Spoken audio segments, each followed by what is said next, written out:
Le 15 Av, Tou B'Av. Alors Tou B'Av, c'est un jour béni spécialement, et quand les maîtres parlent de ce jour-là, alors c'est très simple, ils disent voilà, il n'y avait pas de meilleur jour en Israël comme le jour de Tou B'Av et de Yom Kippour. Voilà comment ils parlent. Voilà. Tou B'Av et Yom Kippour. D'abord Tou B'Av et après Yom Kippour. Et pourquoi ? Parce que en ces jours-là, les filles juives, les filles de Jérusalem, les Benot Israël, elles sortaient, elles allaient dans les champs et elles faisaient des rondes et elles disaient des choses. Et celui ou celle qui cherchait à se marier, alors celui qui veut se marier, c'est facile, il va ce jour-là très proche de la ville, dans les vignes, et il entend et il voit ces Benot Israël qui parlent. Alors qu'est-ce qu'elles disent ? Alors, elles disent plusieurs choses. Ces jours-là, c'est des jours exceptionnels, extraordinaires. Et quand on vient dire à combien c'est des jours importants, le 15 du mois de Av, vous voyez maintenant, on vient de sortir de Tisha B'Av, du Ta'anit, et maintenant on rentre dans les périodes de consolation. Juste après le 9, il y a le 15, voilà, c'est le prochain arrêt. Ce jour-là, un jour magnifique, extraordinaire. D'ailleurs, il n'y a pas un jour aussi bon que celui-là. Et lui et Kippour. Lui en premier, Kippour en deuxième. Pourquoi ? Le Talmud va dire dans un instant, il va dire Kippour, je comprends, parce qu'à Kippour, Kadosh Baruch Hu, il nous pardonne, il nous nettoie de nos fautes, c'est pas un plus beau jour. Mais qu'est-ce qui se passe avec le jour de Tou B'Av ? Plusieurs bonnes choses. Mais Tou B'Av va être dit ici en premier et après Kippour. Mais pendant ces 2 jours-là, alors les filles juives, elles sortent et elles vont dans les champs, elles vont dans les vignes et elles sont habillées de vêtements blancs. Il n'y a pas de vêtements de couleur. Toutes, elles ont des vêtements blancs. Et on va faire aussi un système très très intelligent où toutes ces filles qui cherchent à se marier, de la plus riche à la plus pauvre, de la plus noble à la plus simple, la fille du roi comme la fille du Kohen Gadol, du grand prêtre, ou du second, ou du Kohen qui est le Kohen de la guerre, toutes les Benot Israël ont des robes blanches empruntées. Attention, il y a un ordre comment on emprunte. La fille du roi, elle va aller emprunter une robe de la fille du grand prêtre, qui elle-même va aller emprunter une robe à celle du Kohen Gadol, immédiatement sous son papa. Et ainsi de suite. Jusqu'à ce qu'au bout du compte, toutes les filles juives viennent et des robes empruntées. On a été emprunté et on a été emprunté de quelqu'un de plus petit que soi. Et c'est pas fini. Et toutes ces robes-là vont être d'abord trempées dans un mikvé. Elles vont être purifiées. Et tout ça pourquoi ? Pour pas faire honte à celle qui n'a pas. Parce que les filles juives, elles vont vouloir maintenant sortir et elles vont vouloir aller à cet endroit particulier et elles cherchent à être épousées. Et qu'est-ce qu'on va faire la pauvre, celle qui n'a pas de robe ? Et comment elle va faire ? Elle va avoir honte. On fait tout un système national pour que celle qui n'a pas ne soit pas humiliée. Pareil aussi, parfois, les filles juives, qu'est-ce qu'elles ont ? Elles ont les menstruations. Et à l'époque du Beth Amikdash, on fait très très très attention. C'est pas simplement qu'elle est interdite à son mari, c'est que il y a la pureté, et il faut faire très attention. Il y a Yerushalayim, pour les korbanot, les sacrifices, et tout Eretz Israël vit dans la pureté, et à Yerushalayim encore plus. Et à l'endroit du Beth Amikdash encore plus. Donc, pour ne pas faire honte à celle qui ne serait pas pure, eh bien, on va tremper tous les vêtements au mikvé, comme ça.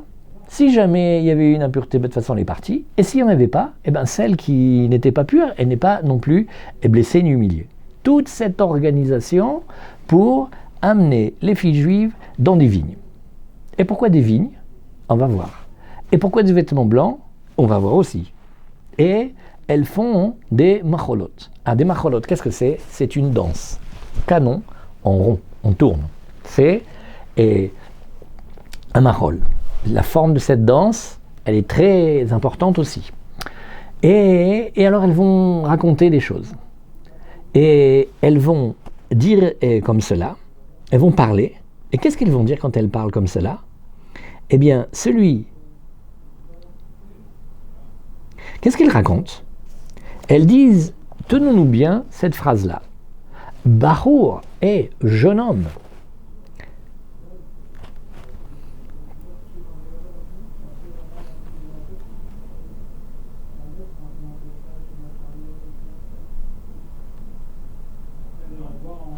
Jeune homme, lève donc les yeux et regarde ce que tu vas choisir pour toi. Al titen enecha benoy. Ne mets pas tes yeux que sur la beauté. Ten enecha bamishpacha. Regarde aussi la famille. Eh oui, la famille, c'est important. Qu'est-ce que tu veux en venant te marier? Tu veux aussi fonder une famille. Alors si tu prends une fille de famille, une fille de bonne famille, bah, tu pourras fonder une famille et tu vas avoir des enfants qui vont être très, très bien. Shekerachen vevel ayofi. Il y a un mensonge dans la grâce et une vanité dans la beauté. Isha yirat Hashem itit alal. Une femme qui a la crainte de Dieu, qui a du respect, qui fait attention, qui sait se tenir, elle est digne de louange. Et aussi encore un autre pasouk. Tenula mi peri yadea viyaleluha bishari maasea.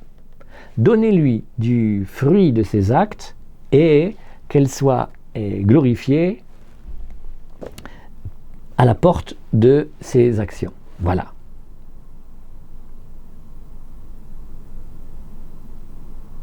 Et aussi, Tsena Oriena Benot Sion, sortez et regardez les filles de Sion, les filles de Yerushalayim, Bemelech Shelomo, dans le roi Shlomo, chez Beatara Sheitralo Imo, Bayom Hatunato, Bayom Simchat Libo, avec la couronne que lui a confectionnée sa mère au jour de son mariage et au jour de la joie de son cœur.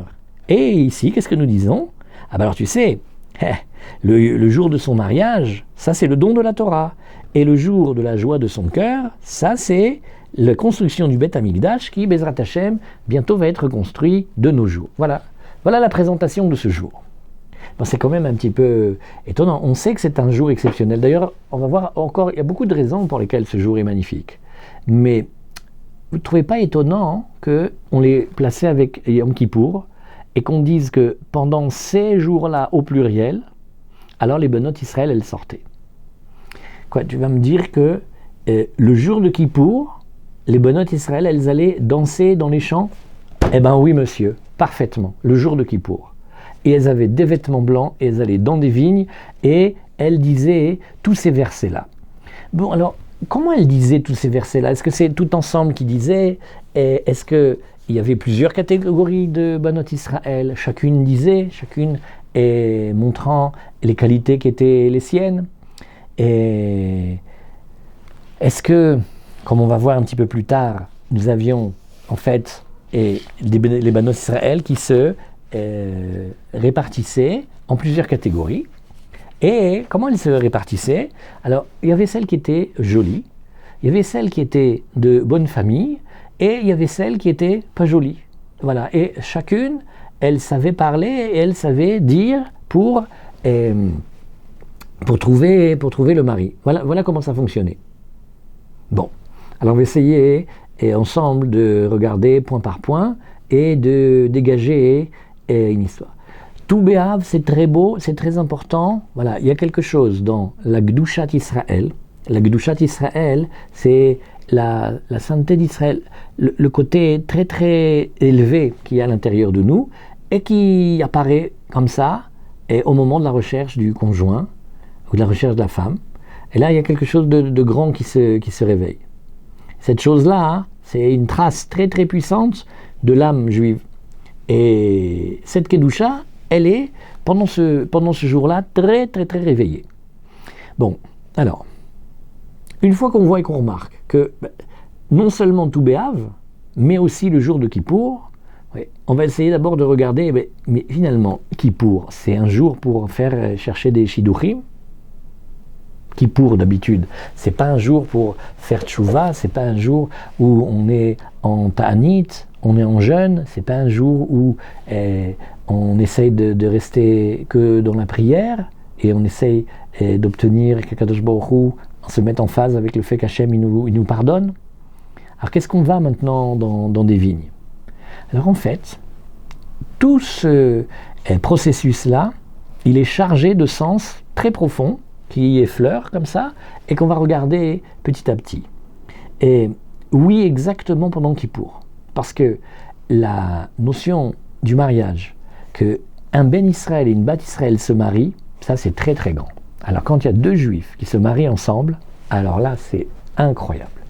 Et c'est une mitzvah qui est une mitzvah tellement belle et tellement grande que, oui, on la lit et on en parle et on s'en occupe bédiouk le jour de Kippour, parfaitement, messieurs et mesdames, parce que c'est tellement important que ça mérite une grande place.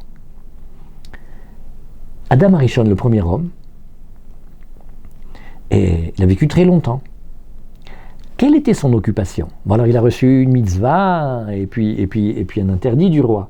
Il avait la permission ou l'obligation de manger des fruits de là où il était, il devait garder le champ, il devait garder le jardin, et puis il ne devait pas manger d'un certain arbre. Bon, alors on a désobéi. Voilà, on connaît l'histoire, on n'a pas écouté. Et aussi, Hachem lui a donné comme une grande bracha, il lui a donné une grande bénédiction, il lui a dit croissez et multipliez, pourbu. Ce qui veut dire occupez-vous de peupler la planète, de faire des enfants, d'être bien entre vous. Elle avait un rave, le Rav Shmulevitch de Mir, il avait l'habitude de dire c'est la première mitzvah de la Torah. La première mitzvah de la Torah, c'est mariez-vous, croissez, multipliez, pour ça on se marie. Donc c'est la première de toutes les mitzvot, des 613 mitzvot. Et alors il avait trouvé dans un texte que apparemment il s'était occupé de cette mitzvah, de l'étude et d'approfondir cette mitzvah pendant des siècles, pendant 7 siècles, il s'est occupé de cette étude-là pour réussir à bien la faire. Et voilà, c'est une des raisons du mariage, c'est pour pouvoir fonder une famille et faire des enfants. Donc c'est tellement important que oui, on en parle à Kippour parce que c'est quelque chose de très très important. Kippour aussi, c'est le jour de la tchouva. On revient vers Hachem, on revient vers nous-mêmes, on essaye d'être enfin qui on doit être vraiment. Et ça, bien sûr que c'est en rapport avec le mariage. Bien sûr qu'il n'y a pas un meilleur jour au fond. C'est pas simplement parce que Kippour, on va marquer l'occasion et on va parler de quelque chose d'important, mais c'est que rechercher son conjoint, rechercher sa conjointe, bidiouk, c'est ça la tchouva. La vraie tchouva, c'est de vouloir s'unir et de vouloir fonder quelque chose de beau, un édifice comme un Beth Amikdash, de vouloir construire une belle maison. Voilà, ça c'est la vraie tchouva. Et donc, ça correspond tout à fait à Yom Kippour. Ça va nous permettre aussi de voir que c'est pas pour rien qu'on avait des robes blanches. Pourquoi blanches? Comme à Kippour. On recherche le blanc. Et puis aussi pour une raison très simple, c'est que les vêtements colorés, c'est plus dur à trouver. Alors on va encore de nouveau augmenter les pauvres, celles qui ne peuvent pas aller faire les magasins, etc. Qu'est-ce qu'elles vont faire? Elles ne peuvent pas s'habiller coloré. Alors tout le monde s'habille en blanc. Même la plus riche, elle va s'habiller en blanc. Le blanc, c'est la couleur de la pureté, c'est tout à fait comme Kippour, où Hachem il a dit, même si vous étiez tout rouge de faute, moi je vais vous faire ressortir comme blanc comme de la neige, blanc comme la laine d'un tout petit bébé et agneau qui vient de naître. Celui qui a la chance de voir ça, le premier jour qui naît, c'est d'une blancheur éclatante, c'est trop beau. Alors voilà, ça c'est la couleur des vêtements.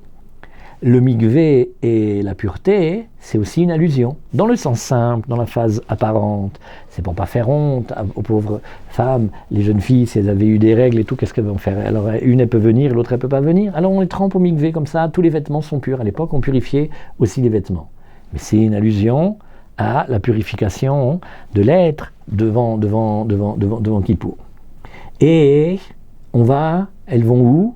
Dans une vigne. Alors, le sens simple dans les vignes, c'était, puisqu'on est aussi Kippour, c'est pas seulement aujourd'hui, tout béave, mais aussi le jour de Kippour, Kippour, on ne peut pas trop sortir, c'est comme Shabbat. Donc, il faut que ça soit proche. Donc, tout à côté de la ville, il y avait les vignes. Ça, c'est le sens simple. Qu'est-ce qui se cache dessous? C'est que la vigne, c'est, quand on veut dire une belle bracha, on dit, tu sais quoi? Bezrat Hashem, ta femme, elle va être comme une vigne qui porte beaucoup de grappes de raisins, c'est beau, et ça va donner des bons raisins et du bon vin. Alors que ta femme, oui, elle soit comme une vigne très fertile. et que tes enfants ils soient disposés autour de toi comme une vigne elle est disposée autour de toi. Qu'est-ce qu'on dit ici? Une allusion dans la vigne aussi au mariage, à l'amour de la femme et à une belle famille, Bezrat Hashem. Et aussi une autre chose, c'est que la vigne, Hashem il a créé la vigne, qu'elle ne supporte pas, elle a une intolérance au mélange hybride. C'est ce qu'on chante quand on dit Inve Hagefen, Davar Nae Umit Kayem, quand on chante dans les Shebrachot. Pourquoi on chante ça? Les grappes de la vigne, c'est quelque chose de très beau et qui va durer. Pourquoi? Parce que Inve Hagefen, Inve Hagefen, les Bnei Israël, ils se marient, oui, et ils ne supportent pas les ingérences extérieures. Ils aiment la pureté. Et donc, quoi de mieux que la vigne pour montrer cette chose-là? Donc, le mahol, oui, c'est une forme de danse où on danse en rond. Qu'est-ce qu'elle a comme avantage, la forme du cercle? C'est que tous les points du cercle, ils sont équidistants du point central. Ça montre aussi comme une égalité. Qu'est-ce que c'est cette égalité? De la même manière que on fait tout un système pour ne pas faire honte à une fille juive qui n'a pas de robe ou à une fille juive qui a ses règles, la peau, alors on organise que les plus grands et les plus petits, dans la manière dont ils dansent, ils sont à égalité. Tous les Bnei Israël sont importants. La valeur, dans la Torah on a une paracha des valeurs, ça s'appelle la paracha des Harachim. C'est quelqu'un qui va donner un vœu et il promet de donner quelque chose, c'est une somme d'argent. La somme d'argent elle dépend que d'une seule chose. Est-ce que c'est un homme, est-ce que c'est une femme, et quel âge a-t-il? Et il y a des échelles de valeur, c'est tout.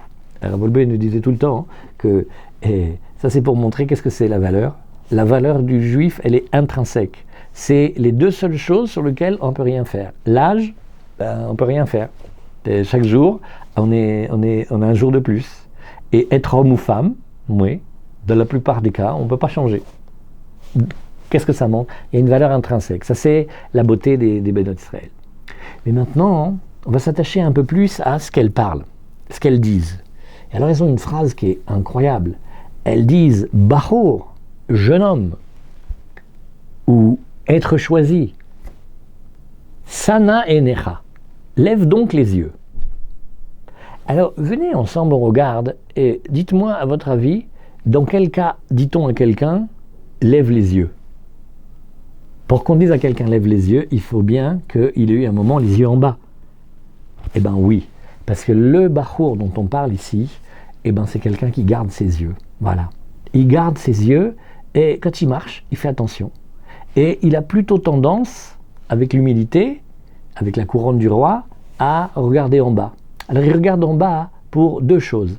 Il regarde en bas pour ne pas regarder les choses qui ne sont pas jolies à regarder, et aussi parce que celui qui regarde en bas, il développe en lui ce côté-là de regarder, est-ce qu'il y a quelqu'un qui aurait besoin de moi? Est-ce que moi j'ai la chance d'être comme ceci et comme cela? Et maintenant, ceux qui dépendent de moi, ceux qui ont besoin de moi, est-ce qu'ils ont besoin de quelque chose? Donc son regard, il est orienté vers le bas. Et là, exceptionnellement, il lui dit, regarde, aujourd'hui, tu vas t'occuper de quelque chose de magnifique. Tu vas t'occuper de choisir ta femme. C'est une grande mitzvah. Alors maintenant, lève les yeux et regarde. Oui, et aussi on voit que dans la halakha, on regarde la fiancée, parce qu'il faut savoir si elle va nous plaire, pour qu'on puisse appliquer Vavtaler Hakamocha et aimer sa femme. Alors il faut qu'elle nous plaise, donc on la regarde. Et là, il va regarder les yeux. Maintenant, quand il va regarder les yeux aussi, c'est une invitation à lève les yeux sur ce qui est plus haut que toi. Parce que quand tu vas te marier, tu vas, toi, le bachour, tu vas attraper un niveau qui n'est pas le tien, qu'on va te donner et qui va être celui qui va te permettre de donner à ton épouse. Comment ça fonctionne?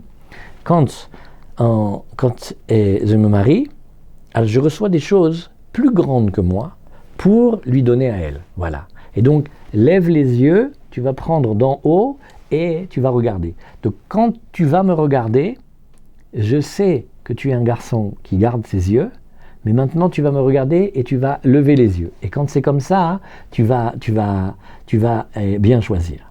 Quand on avance un petit peu plus, alors on va voir que il y avait plus précisément, il y avait 3 groupes de femmes. Avant qu'on avance, je vous raconte une histoire. Il y avait un bachour un bachour qui était très charmant.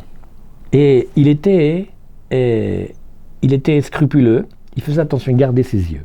Il gardait ses yeux avec beaucoup de pureté. Donc il faisait attention.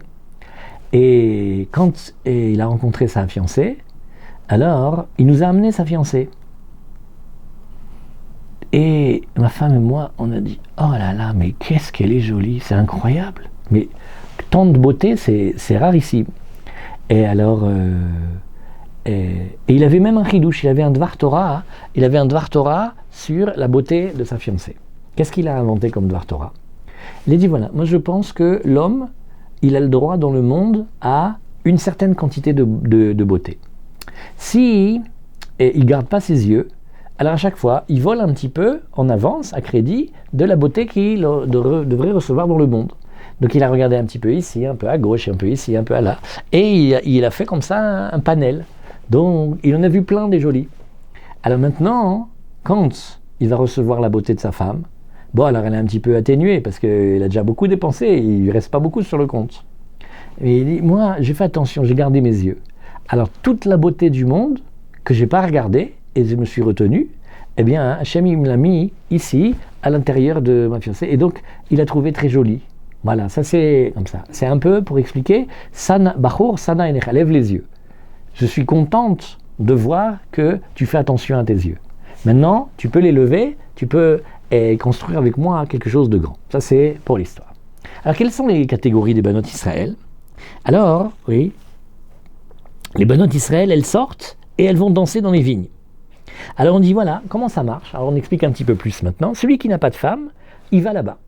Donc il sort. Et à Toubéav, aujourd'hui, le 15 du mois de Av, et aussi le jour de Kippour. Alors, celles qui étaient les Meyouchassot. Qu'est-ce que c'est les Meyouchassot? C'est les Banot Israël qui viennent des bonnes familles.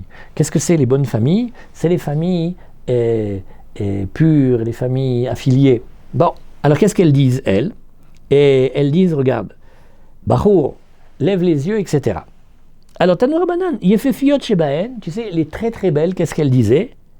Eh bien, elle disait, regardez la beauté. Parce que, en fait, la femme, oui, eh bien, elle est pour la beauté. Il y a un maître qui va dire comme ça, une chose très très étonnante. Il va dire, la femme, pourquoi elle a été créée, la femme? Qu'est-ce que c'est la femme? La femme, c'est pour la beauté. Regarde comment elle est. C'est la beauté, c'est la femme. Et la femme, elle est créée pour la beauté.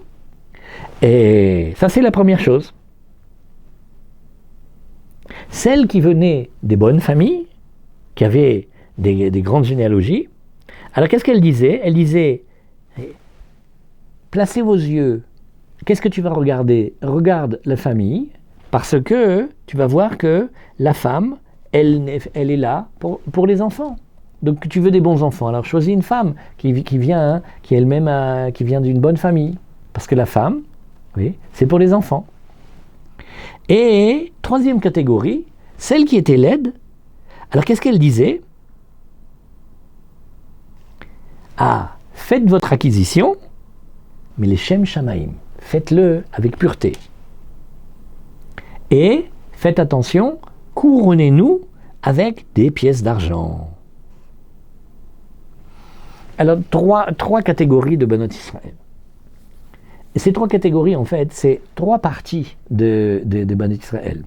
Il y a quelque chose dans le mariage qui est Péléplaïm, qui est quelque chose de très étonnant. Akadosh Baruch Hu, quand il a créé la femme, elle fait partie d'une création très, très, très élaborée. Et elle est complexe, et elle est mystérieuse, et elle contient plusieurs parties en elle-même. Quand le roi Salomon, il a écrit le Shir HaShirim. Le Shir HaShirim, ça parle du mariage. Ça parle du mariage d'Akadosh Baruch Hu et de Knesset Israël, et ça parle aussi du mariage d'un juif et d'une juive. Et le Khatan, il est représenté, il est le roi. Et la princesse, la fiancée, elle est le peuple d'Israël. Et tout le livre, il est un livre d'échange, d'amoureux, entre le fiancé et la fiancée. Mais très très très profond, c'est le livre le plus saint qui soit, c'est le Shir HaShirim. Et dans le Shir HaShirim, on dit, voilà, si on veut parler d'Akadosh Baruch Hu, on dit, tu sais, il y a sa mère qui lui a confectionné une couronne. et il va s'en revêtir, et il va vivre le jour de son mariage, le jour de la joie de son cœur. Donc on parle du jour du mariage du Khatan, comme on est en train de parler maintenant. Mais ceux qui regardent avec attention, ils vont voir que Rashi rapporte une histoire, qui est aussi dans le Zohar, incroyable. C'est l'histoire d'un roi qui a une fille. Et il aime, mais quel amour il a pour cette fille, c'est fou. Et il veut lui montrer cet amour-là. Alors, il reste pas tranquille tant qu'il ne lui a pas donné le nom de ma fille, Biti. Il l'appelle ma fille. Ah, qu'est-ce que c'est beau. L'amour d'un père pour une fille. Et après, il l'aime, et il veut encore un autre niveau. Alors, il va l'appeler ma sœur, Achoti. L'amour d'un frère pour une sœur. Et après, il va l'aimer tellement qu'il va lui donner encore un autre nom. Il va l'appeler Imi. De sa fille, il va l'appeler sa mère. Qu'est-ce que c'est sa mère?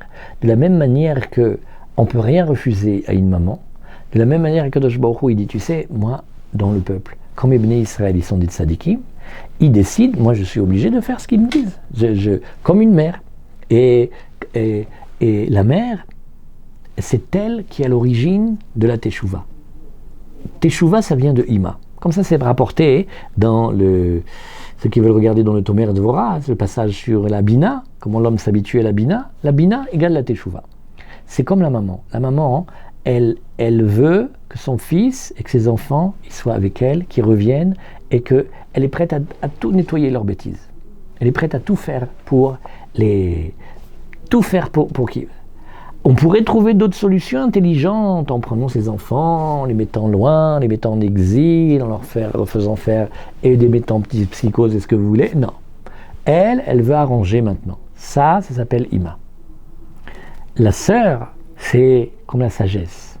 Et la fille, c'est l'amour. Donc qu'est-ce qu'on voit? On voit que cette Knesset Israël, ce peuple juif, qui est comparé à la princesse, qui est comparé à l'épouse du roi, eh bien, elle a en elle plein de caractéristiques. Elle est aussi comme une fiancée, elle est aussi comme une fille, elle est aussi comme une sœur, elle est aussi comme une mère. Elle est très très très très très riche et elle peut donner beaucoup. Alors quand elle parle au Bachour, même si en fait à Kippour on parle à Hachem, on parle au Khatan du Shir HaShirim, mais là ici, elles allaient pour trouver un mari. Elle dit lève les yeux, regarde comment chez les Banot Israël, la Bat Israël elle est belle. Chaque Bat Israël, elle est belle. Il y a la beauté. La beauté, ça élargit l'esprit et le cœur de l'homme. Il y a les enfants. Voilà, il va la rencontrer, il va la trouver jolie, il va parler avec elle, il va être content avec elle, il va sentir que c'est bien, qu'il y a un bon projet. Et alors, ils vont s'aimer. Et après, elle va revenir et elle va dire, ça ne se rend pas compte. J'ai fait le test de grossesse, il est positif. Et voilà. Et 1, et 2, et 3, et 4, jusqu'à 10, jusqu'à plein d'enfants. Voilà, ça c'est pour une femme. Elle a cette force-là que l'homme n'a pas. Elle donne la vie. Elle porte en elle la vie, elle reçoit quelque chose, elle le développe, elle donne la vie et elle fait... Ah, c'est très beau tout ça. Et qu'est-ce qu'on va faire avec l'exil? Et qu'est-ce qu'on va faire avec les Banot Israël qui, elles, elles ne sont pas forcément de grandes familles, elles ne sont pas forcément les plus belles, alors de la même manière qu'on a organisé toute cette journée-là de mariage, et on a fait en sorte que tout le monde, chacune empreinte de tout le monde, et que les vêtements ils soient blancs, et que les vêtements ils soient d'abord purifiés au mikvé, et qu'on danse comme cela, alors de la même manière, les Mechuarot, elles parlent à une catégorie particulière de Khatanim, donc à une partie particulière en nous. Il y a une force en nous qu'on est capable, si on veut, de savoir dépasser et les contingences familiales et le premier attrait extérieur de la beauté, et qu'on est capable de chercher autre chose.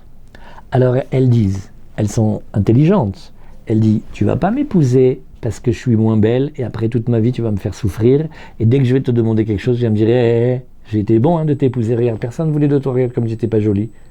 Ah non, il faut avec nous développer le Leshem Shamaim. Celui qui épouse une Bat Israël, qui n'est pas de la meilleure famille et qui n'est pas la plus jolie, en fait, il va gagner beaucoup. Qu'est-ce qu'il va gagner? Il va gagner que, de la même manière que lui, il est d'accord et il est capable de savoir dépasser, de pouvoir faire fi, alors il s'approche du Lishma. Il y a une blague, il dit, très bonne. Un Khatan, il a pris une Kala. Et on lui dit, tu t'es marié les Shem Shamaim? Ouais, il faut se marier, c'est pour le mitzvot d'Hachem. Elle lui dit, alors pourquoi tu n'as pas pris sa petite sœur? Tu sais, celle qui est bossue, qui boite et qui est très grosse. Pourquoi tu as pris la sœur la plus jolie? Parce que tu vois bien que ce que tu voulais, c'était parce qu'elle était jolie. Donc, son amour, il est intéressé. Et comme tout amour intéressé, si la raison de l'intérêt disparaît, alors l'amour aussi il va prendre un petit coup. Mais celui qui épouse les Mechuarot, il fait un investissement. Lui, il sait mettre de côté le monde court. Alors lui aussi, il va gagner à développer le Leshem Shamaim. Et elle lui parle, elle lui apprenne. Mais il va falloir que tu nous couronnes de pièces d'or. Parce que couronner, c'est de nouveau la couronne du roi. Et qu'est-ce qu'il fait le roi? Le roi, il a de la force et il redonne, et il redonne. Et lui, celui qui va épouser celle qui n'est pas celle qui brille le plus, lui, il gagne énormément. Maintenant, il y avait un maître qui était connu. Il avait avec sa femme développé quelque chose de magnifique. Il prenait les filles juives pauvres. Et ces pauvres-là, elles n'étaient pas des très grandes familles, elles n'étaient pas riches, elles n'étaient pas belles, elles étaient toutes abîmées. Personne ne voulait d'elles. Alors lui, il les prenait chez lui à la maison, il les confiait à sa femme, et pendant des semaines et des mois, on les arrangeait. Comment il les arrangeait? D'abord, il leur donnait bien à manger. Parce que comme elles n'étaient pas bien nourries, elles avaient tous les défauts de la pauvreté. Donc elles mangeaient mal. Et alors leur corps, il n'était pas aussi arrangé que celles qui font attention à elles. Et la vie avait été dure avec elles. Donc elles avaient les dents toutes abîmées. Il leur refaisait des belles dents, toutes neuves, toutes blanches. Et prenaient des bains d'huile. Comme ça, leur peau qui avait été tellement brûlée dehors et dans la rue, etc., et il les refaisait mamache à neuf. Et après, le garçon qui n'avait pas voulu l'épouser, l'année dernière, celui avec qui on avait commencé un chidour, il a fait « non, mais ça va pas, je ne vais pas pour une fille comme ça quand même ». Et maintenant, le Rav, il ramenait le bachour, il lui disait « dis-moi, il y a quelqu'un on me parlait, peut-être que tu serais d'accord à la rencontrer, il parlait un peu avec les familles ». Et quand il voyait la jeune fille, il disait « mais tout de suite, mais je me marie demain. Organisez-moi le mariage pour demain après la tfila. » Non, avant la tfila même. Ah, c'est étonnant parce que tu sais, tu l'as rencontrée déjà celle-là l'année dernière. Moi, elle, ma pitonne, je m'en serais rappelé. Il dit, elle n'était pas laide, elle était abîmée par l'exil. C'est le peuple juif qui parle en fait. Bahour, toi qui es celui qui est le peuple élu, lève les yeux, prie, parle à Hachem, garde tes yeux en bas ici et lève-les vers Hachem et prie. Et regarde comment Kadosh Baruch Hu, il a fait un peuple aussi riche et aussi varié. Il y en a qui sont très beaux, il y en a qui ont des familles extraordinaires, et même ceux qui ne sont pas beaux, ils sont extraordinaires. Ils nous apprennent à développer, de faire enfin qu'on puisse faire quelque chose de Shem Shamaim, sans des raisons évidentes, comme ça. Et ça correspond tout à fait à Yom Kippour. À Yom Kippour, c'est ce qu'on recherche. On recherche la pureté, la simplicité, le blanc, à revenir à nous-mêmes. Et quand on arrive à cette couleur-là du blanc, en fait, on possède toutes les couleurs. Et quand le Bachour, il va et il cherche à se marier, et il se voit ici avec elle à Yom Kippour, elle lui montre toutes les facettes. Elle lui montre, regarde, tu peux choisir, tu peux... Une Bat Israël, elle est très, très, très complète et très développée, et il tient qu'à toi de lever les yeux et de nous regarder. Et donc, les trois, dans la Mishnah, on voit que quand elle parle, elle ne parle pas comme elle parle ici dans la Braïta, parce que ce sont des facettes, parce que la féminité, elle est secrète, elle est cachée, elle contient énormément en elle-même, et le Khatan, il va la découvrir et la développer. L'histoire du Klal Israël, l'histoire de la fiancée avec le fiancé, c'est l'histoire de nous avec Hachem, c'est l'histoire du monde, et ça correspond bédiouk à Tou B'Av, parce que quand on sort de Tisha B'Av, l'étape suivante, c'est la reconstruction. Et la reconstruction de la maison, c'est la reconstruction du mariage. Voilà pourquoi, entre Tou B'Av et Yom Kippour, on parle tellement de Shidour. Voilà.